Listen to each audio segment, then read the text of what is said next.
your own way. Go your own way. You can call it another lonely day. Right, it's Gary GSF, back from his travels. I was away there for a couple of weeks.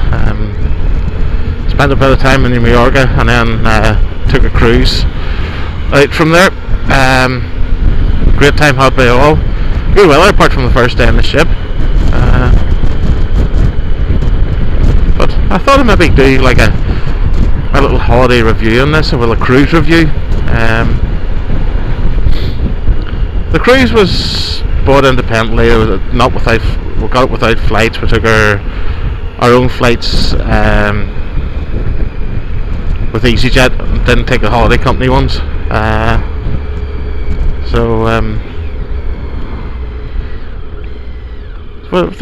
a great time. Now the ship Island Escape is 30-year-old. It's an old boat. Budget cruise. Now we haven't cruised many times before.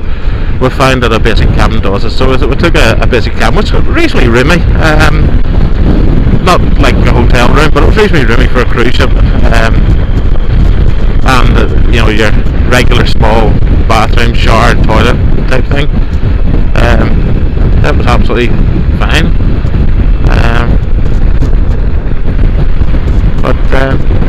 Let's see, the cruise ship itself, plenty of lounges, bars, all well equipped and very nice. Only disappointment we had about the cruise was the food. The food quality usually, and the food menus are usually second to none. You get fabulous food.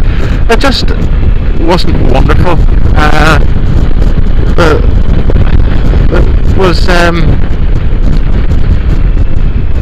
just basic food, you know. It wasn't anything to write home about, but you always got something to do. But it's maybe a wee bit nitpicky, but it was still okay. It was the quality of the food was okay. It was just the menu wasn't wonderful. But it was. I wouldn't have put us off it. The itinerary was fine. We left on a Tuesday evening at 11 o'clock in the evening. After having done our evacuation drill at 5 o'clock. This is since Scatino wrecked across the Concordia, so they've now made it that you do that before you leave port. So that was done out of the way, and then we headed to a place called Bastia in Corsica. Now Bastia, we didn't take any of the tours. It wasn't anything really appealing. So just had a walk around the town itself. Lovely town. Nice people. We just had a dander around. Came back to the ship, which I must also point out was all inclusive. All your drink was included as well. That was great. Totally enjoyable.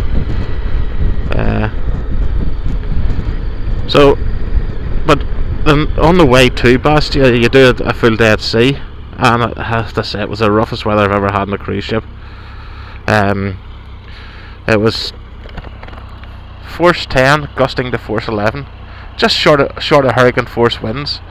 The real strange thing about it was there was no rain, there was no cloud. It was bright sunshine and serious wind. Well, it was probably the first time I've ever been sick on a cruise ship. Well, it is the first time I've been sick on a cruise ship. So it was a rough day, and especially when it's all day at sea. There's no escaping it. You're not heading to a port, so the whole day you're going to feel it. But say we got through that, and the next day after leaving Bastia, everyone was in top form. The ship was just a party boat. So after Bastia, we headed to a place called Livorno in Tuscany, in Italy, which is basically the port for Florence and Pisa. Now we have done those before, so again we had a walk around Livorno. Florence is the most fabulous compact city, and all so pretty, and all the sites are within easy walking distance. So it's certainly well worth a visit. Pisa, after seeing the tower, really not much to it. the tower and the chapel. The time I did it before, they had a guy singing in one of the chapels beside it, and it was fabulous. It sounded like an orchestra with the acoustics of the chapel. But no, it was good. From Livorno we headed to Villefranche. That's in the Côte d'Azur. 10 minutes in the train from Nice. We did Nice this time. Got the train to Nice. It was €6.80 for two of us return. So it was rather nice. I was sitting right on the shore in Nice and had a glass of beer, have a glass of suds, and watched the world go by. Had a walk through Galeria Lafayette, which is basically France's version of Harrods. Had a wander down the streets, watched the fountains. Really nice. It's also 20 minutes on the train from Monte Carlo, and I say we've done that before. A lovely place. It's just exactly as you see it on the racetrack. It is really a really nice place. Bit expensive, but go off the beaten track and things aren't what they are along the front, and you do get a bit of an experience. Now, must also apologise. I've come back with a obligatory cold from a holiday. So if you hear me sniffing and getting on, that's what's happening. From Villefranche we went to a place called Chillon, also in the Côte d'Azur. So it's 100 odd mile down the coast. You can get a trip to Saint-Tropez and that, but this day we're taking an easy day.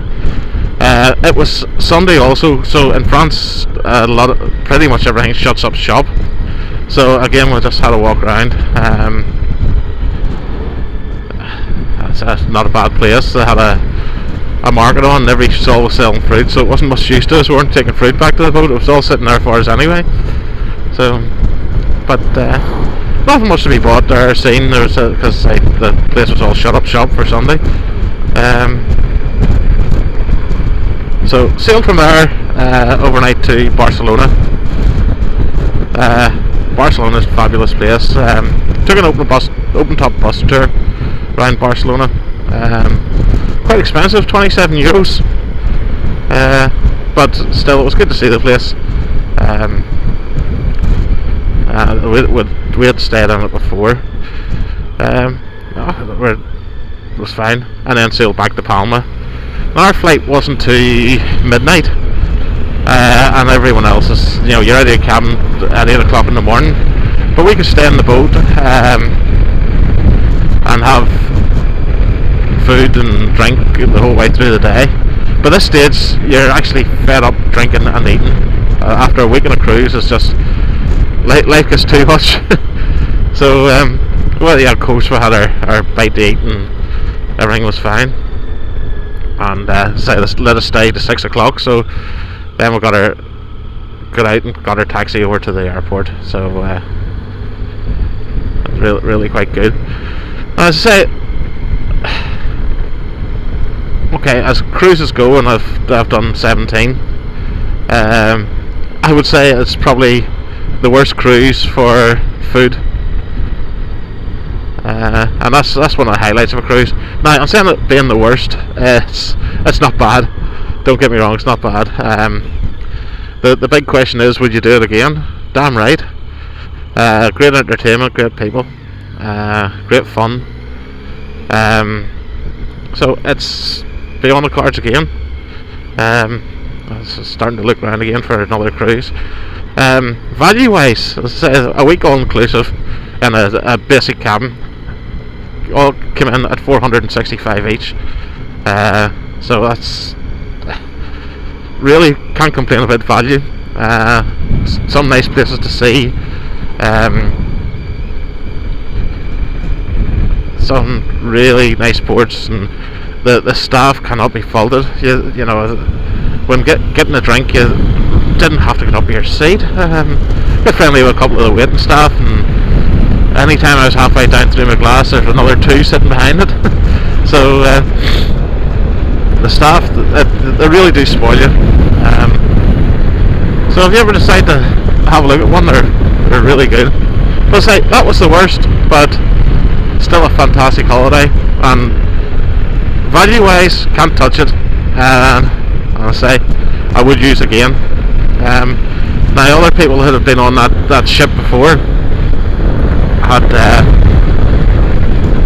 said the food has declined in quality, and I'm sure there'll be a lot of people complaining about it, so it may actually improve. So hopefully that's the case, and we'll maybe be back.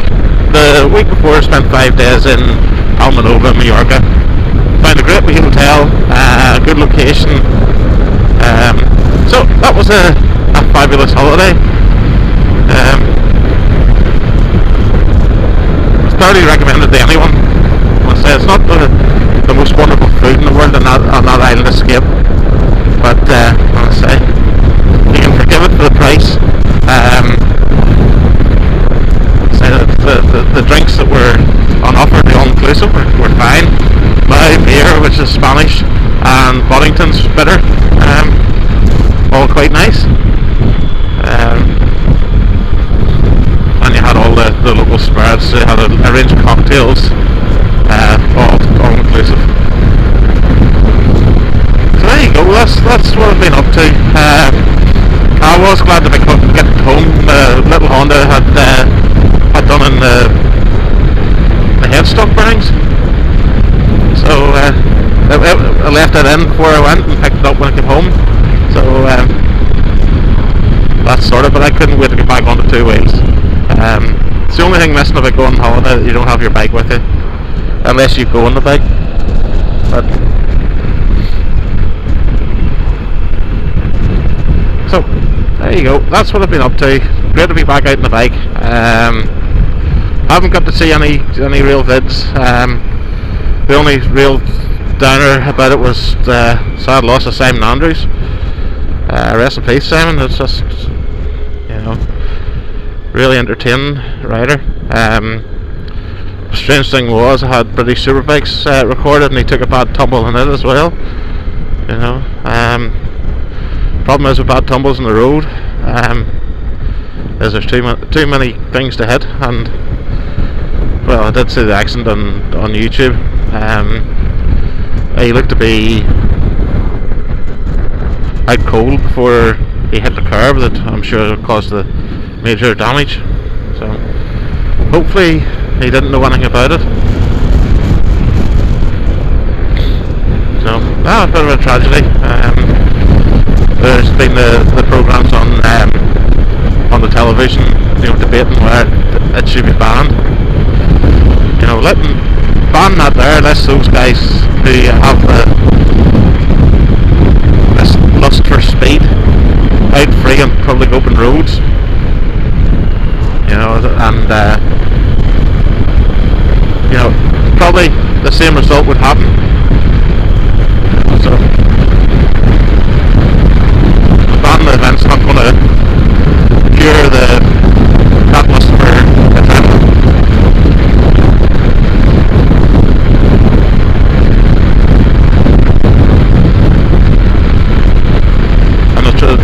Truth be told, when they're racing, they'll have all the marshalling, they'll have medical facilities on hand, and they're not going to take out an unsuspecting bystander. If the worst happens, they're going to be there with people who understand the whole risk. Oh Jesus! Holy shit! I don't know how that looked on video, but I have actually seen a big accident here before, but that van pulled out in front of a Jeep, and it's bugger all distance between them. You can see why that crest of the hill is actually not great. Not great for visibility. There you go. But close thing. And of course, when you're racing, get back to the subject, when you're racing, you don't have muppets like that. So, this guy I know that raced, who said I should get out there. I says, too heavy, and you know, I'm not wouldn't be fast enough. And he says, no, what? He says, you're quick as me, so you would sit midfield. I says, well, I don't like the pressure of it. And he says, well, basically this is your playground. You're safer here than on the road, and I do take his point. But it's a tragedy when someone dies. I say there's 2 this year. One on, I think it was it Noel Murphy that got killed in Tandragee, and then one at the Northwest. And it's just, it does make you think. You can't deny that the whole thing's dangerous.